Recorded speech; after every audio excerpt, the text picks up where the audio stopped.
Prince William and Kate Middleton have reportedly dropped the BBC for their Christmas special after the broadcaster's two-part series The Princes and the Press aired on Monday night. The Christmas charity fundraiser, hosted by the Duchess with William watching on at Westminster Abbey, will instead be aired by ITV. An industry insider said, "It was all arranged to be on BBC One, but it was switched in the last few days because of the terrible row over the documentary. And things are likely to get a lot worse between the royal family and the BBC before they get better, as the second part of the documentary threatens to go further." Mail Online was not immediately able to confirm the Christmas special was meant to appear on the BBC or when ITV was offered the rights to air the concert. The first episode of the two-part BBC Two series The Princes and the Press aired on Monday night and detailed media coverage of the young royals from 2012 to 2018, when Harry and Meghan became engaged. Speaking about the decision to drop the BBC for the Christmas concert, a TV industry source told The Sun, "This is a real coup for ITV. It is a brand new format. The royals have never hosted a televised TV concert before. And to have the Duchess leading on it is a big deal. Naturally, most royal programming goes automatically to the BBC as the national broadcaster.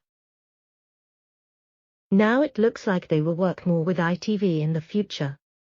The source said ITV was surprised but delighted by the sudden change of plan, adding, "It will be a fantastic Christmas carol concert that will be TV gold for viewers at home."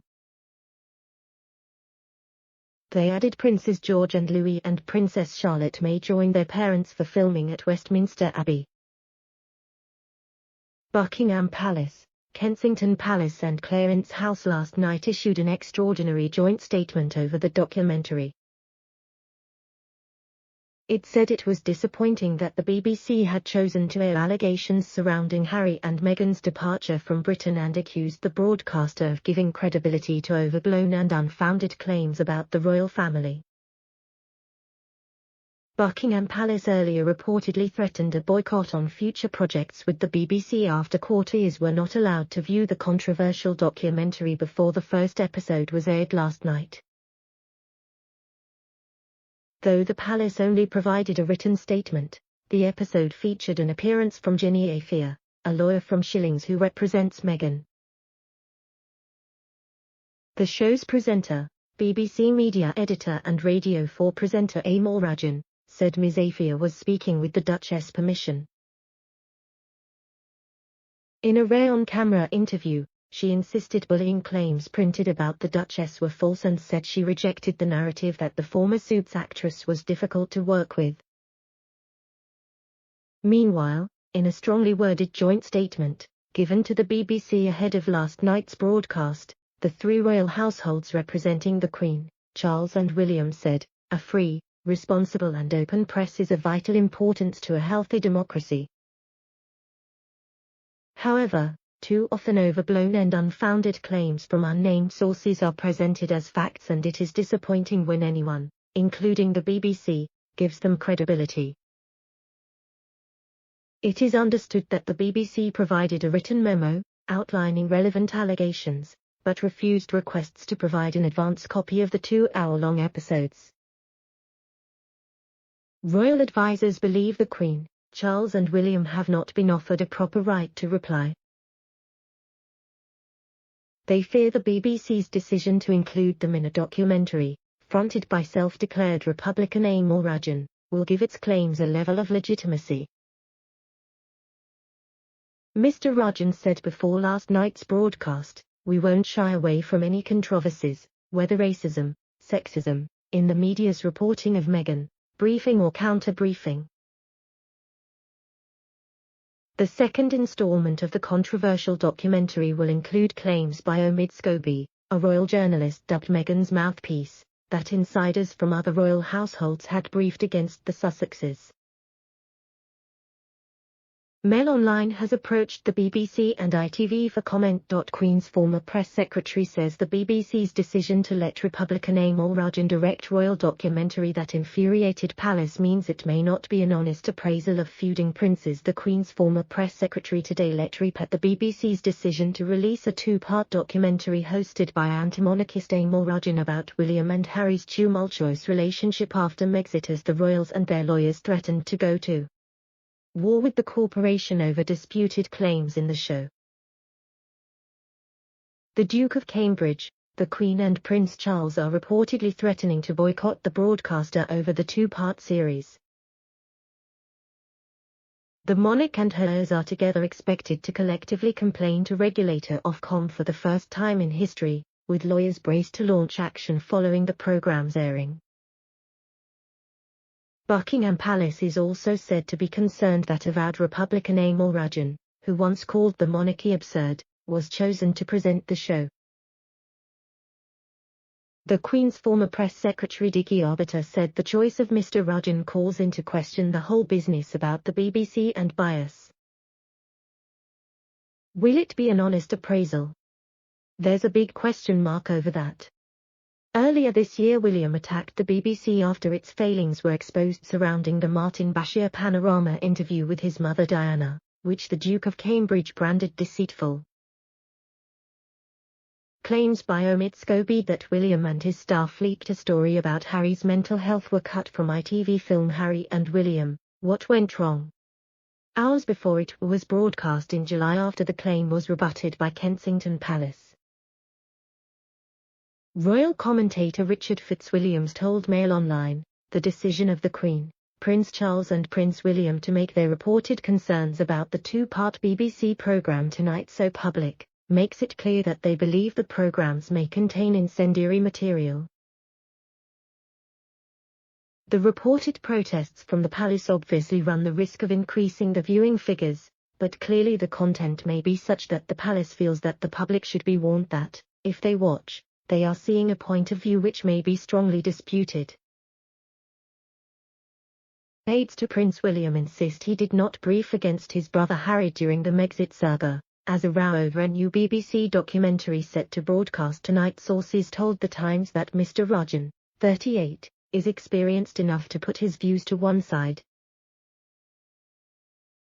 Part 1 tonight was about the prince's relationship with the media and charts the years leading up to and including the engagement and marriage of the Duke and Duchess of Sussex from the Queen's Diamond Jubilee in 2012, according to the BBC website. Part 2 examines the period from 2018 to 2021, a tumultuous time for the royals that includes the birth of Archie Mountbatten Windsor and the royal tours of the Sussexes and the Cambridges. Richard Fitzwilliams said, BBC guidelines require all news and current affairs documentaries to offer an appropriate and timely opportunity to respond according to the Ofcom Broadcasting Code. Surely, after the debacle of Panorama, a shameful debacle almost beyond belief, it is appropriate here. The Queen and Prince Charles walking to the Balmoral Estate Cricket Pavilion earlier last month.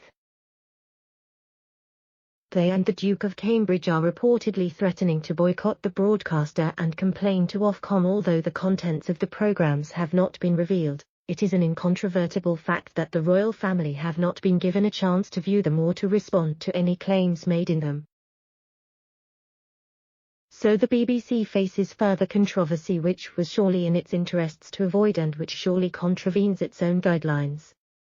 Aides to Prince William did not brief against his brother Harry during the Megxit saga, sources insisted yesterday following a row over a new BBC documentary. Royal insiders denied William and Harry had been embroiled in a briefing war, ahead of a programme examining the brothers' troubled relationship with the media. The Queen, Prince Charles and William have reportedly joined forces to complain to the BBC and threaten a boycott on future projects with the broadcaster unless the palace is given a right to respond to potentially damaging allegations. The BBC Two programme, The Princes and the Press, which airs tonight at 9 p.m, examines coverage of the brothers in British newspapers, including Harry's relationship with wife Meghan and the couple's decision to stand down from royal duties and move to the US. Courtiers have not been shown the two-part documentary, and sources told the Mail on Sunday that they believed it would include claims that William and Harry or their advisors briefed against each other. A senior royal source called the documentary tittle-tattle and told the paper that the row over the program had left the Queen upset. Insiders at Buckingham Palace, Kensington Palace and Clarence House were said to have been particularly angered that they were not given the chance to view the show or respond to any such claims. Sources quickly shut down any suggestion that royal aides working for William and Harry were at the center of a briefing war during the Megxit saga. In fact, the very opposite was true, sources said, and senior royal aides repeatedly refused to be dragged into a public war of words, despite the Duke and Duchess of Sussex giving an explosive interview to television host Oprah Winfrey. One source told the Daily Mail, "It was always very clear from the top that no one wanted to be dragged down that particular rabbit hole, however egregiously people were being provoked by the Sussexes." A veil of secrecy has been drawn around the content of the program, which has been written and is presented by Amol Rajan, pictured, who called the monarchy absurd. The palace mantra was that a period of silence would be beneficial to take the toxicity out of the situation, with the Queen going so far as to issue a personal statement making clear that there were matters they needed to deal with privately as a family. Royal insiders made clear last night that there was no desire to censor either the broadcaster or the program makers. But the three royal households all agreed they should have been given a right of reply. BBC guidelines require all news and current affairs documentaries to offer the right of reply where appropriate. A BBC spokesman said, "The program is about how royal journalism is done and features a range of journalists from broadcast and the newspaper industry.